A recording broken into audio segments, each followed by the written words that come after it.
আসসালামু আলাইকুম ভিউয়ার্স। আজকে আমার মা আমার বাড়িতে বেড়াতে আসছে।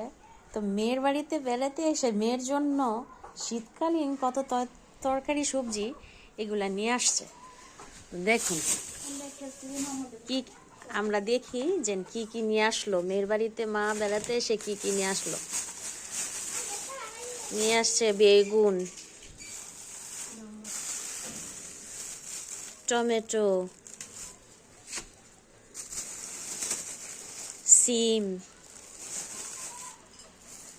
পেঁয়াজ পাতা, আলু, ফুলকপি,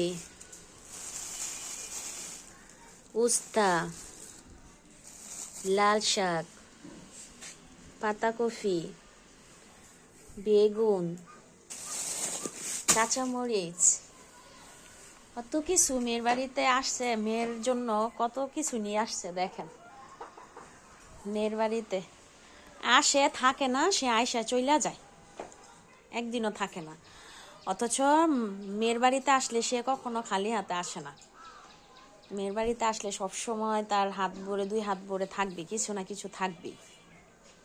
এই হচ্ছে গিয়ে আপনার শীতকালীন সবজি তরকারি নিয়ে আসছে। আজকে আমার ঘর দুয়ার গোছানো এখন পর্যন্ত কমপ্লিট হয় নাই, গোছানো শেষ হয় নাই। কাজ ঘরে বাকি রয়েছে করা, এখনো করব, কাজ করব। তো মেয়ের বাড়িতে মা বাবারা যখন আসে তখন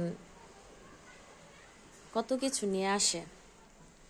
বাবা মারাই সন্তানদেরকে যে কতটা ভালোবাসে তা বোঝার মতো না। কত করে বলি যে কিছু আনার দরকার নাই, তারপরও কখনো খালি হাতে আসে না।